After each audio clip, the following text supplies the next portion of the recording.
Mali argumento noon ombudsman.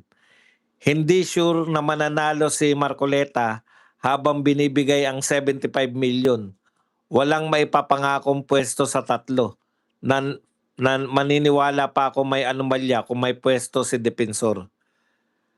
Hindi po yun eh. Hindi po usapin po yun eh. Yan kasing sinasabi nyo na nagre-regalo.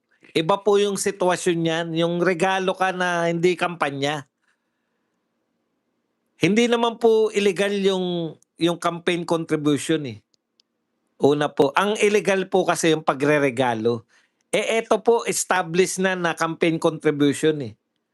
'Di ba? Sila rin naman nagsabi niyan eh. Sila rin naman yung ano niyan na hindi niya nilagay sa SOSE. 'Di ba 'yan yung problema nila dati? Hindi niya lang nilagay sa SOSE yung campaign contribution. Ibig sabihin ang campaign contribution, ano po 'yan? Hindi po yan illegal yung campaign contribution, lalo na kung may kampanya. Ang pinagbabawal po na regalo kung hindi po campaign contribution. Kasi saan kukuha yung mga kandidato kung hindi sila hindi po siya illegal yung pagkakaroon ng campaign contribution. Ang inano lang diyan, ang pagtatalo lang nila, bakit wala sa SOSE? Yung statement of campaign, parang gano'n yan eh. Kaya kinakabahan ako baka bilisan nila maglabas ng warrant kay Senator Marcoleta bago mag-June 4. Madali pong ano yun pag wala pong basehan. Hindi naman po ganyan yung Sandigan Bayan. Hindi po nila hawak yung Sandigan Bayan. Ang Sandigan Bayan po, korte po yan. Hindi po yan basta-basta separate po na korte yan. Hindi yan under ng Pangulo ng Pilipinas.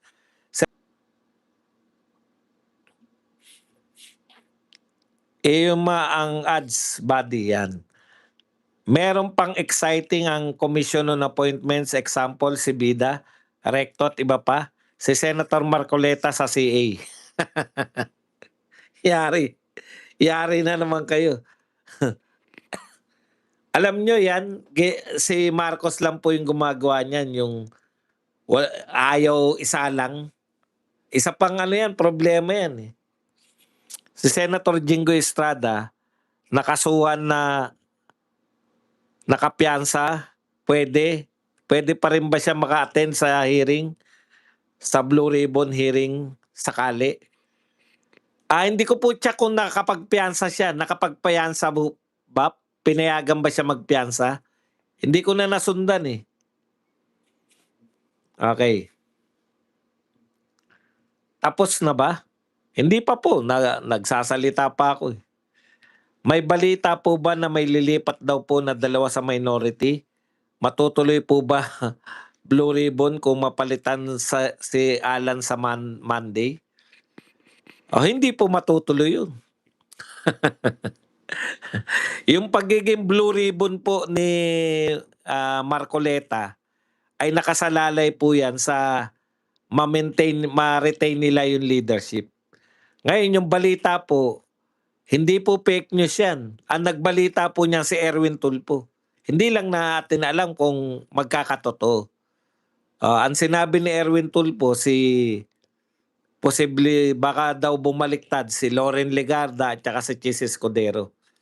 Pwedeng panlito nila yun. Baka hindi pala sila yung nililigawan, di ba? Okay. Like Dan. Kung hindi ba sumipot ang ilang minority sa Blue Ribbon, ano pwede mangyari? At in the end, hindi rin sila pipirma sa partial report tulad ng ginawa na minority sa Lacson. Alam nyo, pinalalabas lang po ni Lacson sa bawat komito po, merong 1 o 2 minority. Pinalalabas lang ni Lacson na hindi pumipirma yung minority. Pati po majority ayaw pumirma kay Lacson. Yan po ang katotohanan. Kung pipirma po lahat ng majority, tapos na po yun. Ayaw nga pumirma eh. Okay.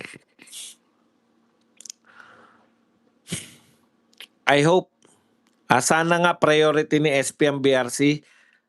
Ay hindi na po na-assign niya na po, eh. Na-assign niya na po, nabigyan na nakalendaryo na. Bahala na po si Marcoleta dun. Yun lang naman yung go signal lang naman ng manggagaling kay Alan, eh. Ngayon po, na-assign na nila, binigyan niya ng subcommittee si Marcoleta, binigyan niya ng petsa. Yung susunod po ng mga hearing, call na po ni Marcoleta yun. Kaya hindi na po yun kay SP. Okay na yan. Wag niyo nang problemahin yan. Eh, si si SP po, pwede na po siyang ano talaga, magtrabaho talaga ng kahit na anong gusto niya, makapagbalitaktakan siya dyan sa ano, yun na ata ang sign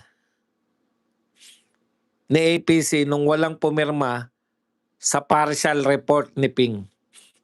Tama yun kasi nanluloko na lang si Ping, eh. Ginagawa niyang pambargain, pag hindi kayo pumirma, hindi na ako mag-imbestiga. Ang dami niya ng ang dami niya ng ginawa, eh. 'Di ba? Una nag-resign siya. Naghanap ng kapalit, ang tagal maghanap ng kapalit. Lahat ng inassign niya ayaw. May gustong kumuha si Pia Cayetano. Kinuha niya na lang uli, baka mapunta kay Pia. Baka mag-imbestiga, eh. Ang purpose lang naman nila, maantala yung pag-imbestiga, eh. Buddy Buds, anong mangyari sa Pinas kung ang mga tao mas matalino pa mag-isip sa mga senador? Naaway mag-asawa lang ang alam. Wala naman pong problema yun, eh. Pwede naman pong maghanap yun na hindi naman po sinabi na sila pinakamatalino, eh. Marami pong matatalino, nasa business, nasa science. Kaya lang, gumampa na lang sila ng trabaho nila. Hindi naman ina-expect sa kanila na maging katulad ng mga Senate before. Wala po sila sa kalahati ng mga senador nung araw, eh. Kaya lang, wag naman ganyan. Sir Baz, pwede na bang masabpina yung mga kawatang congressman o respeto pa rin sa tradisyon? Iimbitehan po sila. Yan yung sinasabi sa mga dating pronouncement ni Marcoleta. Iimbitahan niya yung mga yan. Wala namang masama sa pag-imbita, eh. Tsaka may paraan po dyan. Halimbawa, yung mga contractor, di ba? Meron naman silang pinatao dyan, eh. Alam niyo yun? Meron silang, say, nagmamanage. Di yun ang tawagin.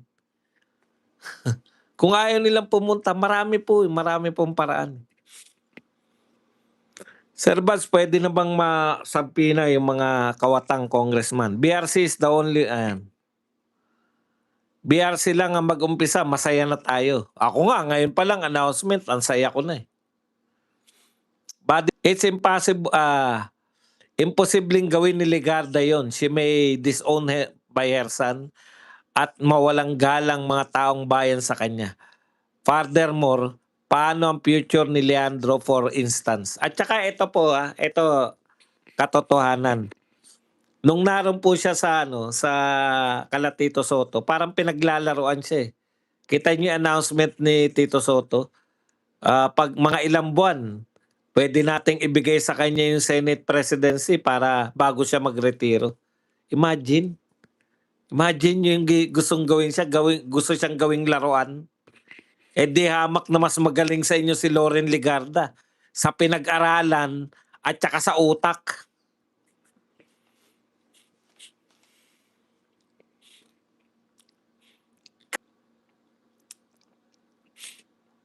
Takot na yung mga walkouts boys na mag-walkout kasi baka ipadampot sila ni Marcoleta ayon sa rules ng Senado.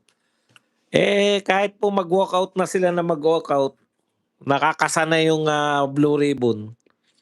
Yari sila dyan. Is it still possible to summon the Discayas or other engineers who were flood control? Opo.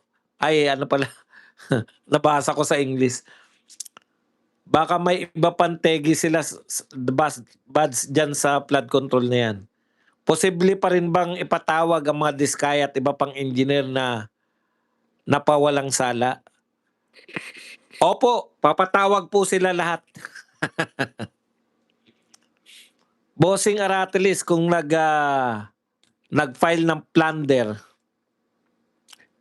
hindi naman po kagad-kagad yan, kinakailangan din suriin. Hindi naman nila hawak yung sandigan bayad.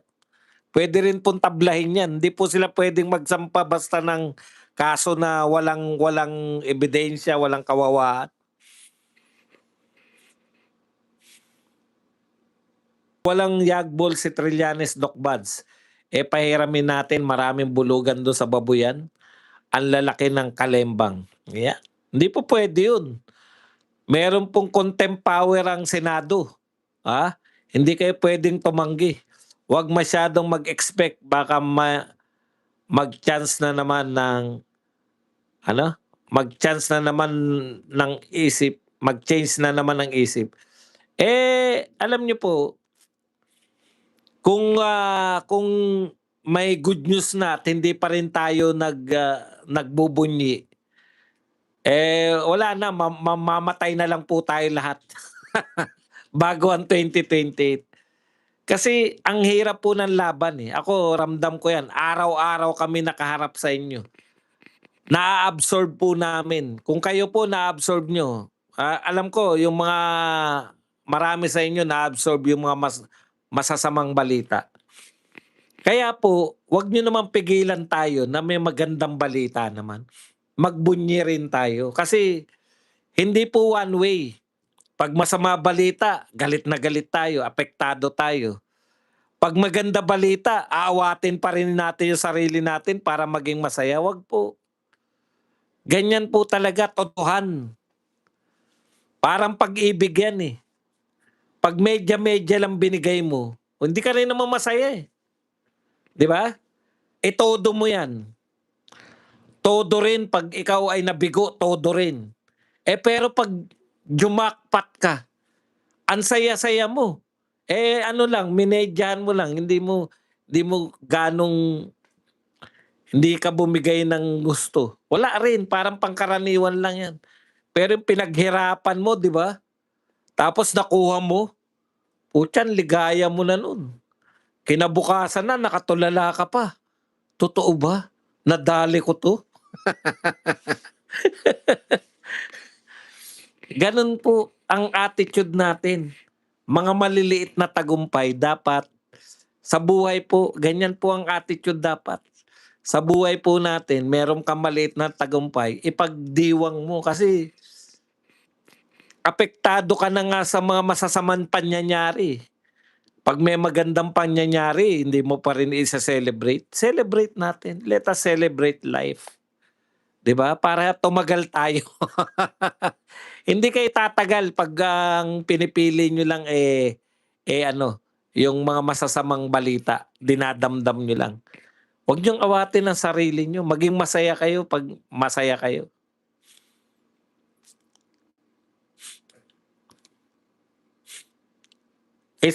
Yan.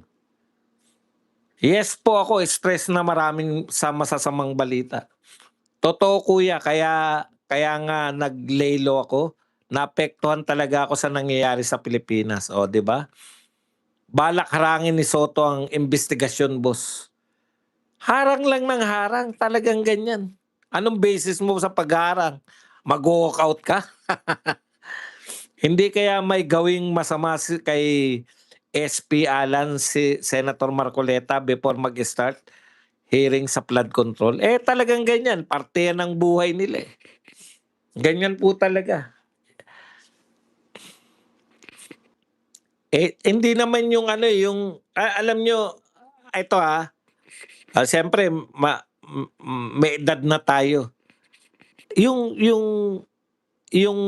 ano pa lang, yung act pa lang na nagmamahal ka, okay na yun eh. Masaya ka na nun eh. Di ba? Yun. Makita mo lang siya, masaya. Ang saya nito. Tuwan-tuwa ka na. Yung napasaya mo siya, may ginawa ka sa kanya na napasaya mo, nag-joke ka tapos tawang-tawa, okey na yun. Kahit busted-in ka na niya bukas kasi may ala-ala ka na siya, "Napasaya ko 'to, eh. Masaya din ako nung araw na yun. Nung gabi na yun naku masaya kami." Okey na yun, ganun lang.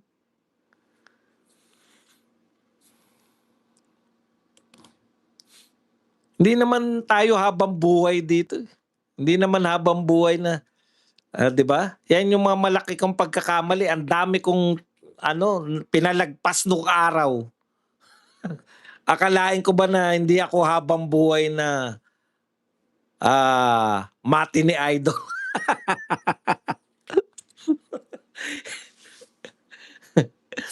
Kung pinagbigyan ko lang sila lahat 'di sana hindi na naging bahagi ako ng maganda nilang ano, 'di ba?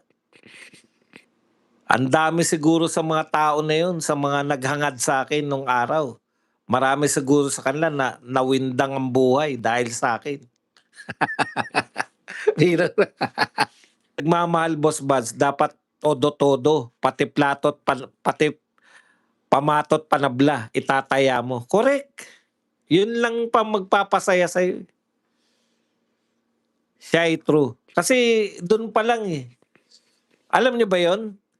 Masaya ka na na nagmamahal ka, oh, di okey na yun. Tapos, may napatulan ka minsan ta's maalala mo pinatulan ako niyan minsan, putya ang sarap niyan, eh.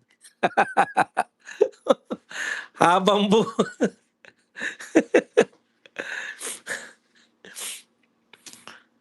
will the BRC also hindi, Boss Bas, imbestigahan rin ba ng BRC yung nangyari sa May 11 para imbestigahan na din yung mga tiwaling NBI kasama si Matibag? Ah, Hindi po Blue Ribbon, pero si Marcoleta din po ang mag-iimbestiga. Sa ano naman, ang committee naman niya yung ano na nga yun? Public Order, Committee on Public Order kasi siya po yung ano, siya po yung, ah, vice chairman nun, eh, si Bato yung chairman, eh. So, siya rin yung acting.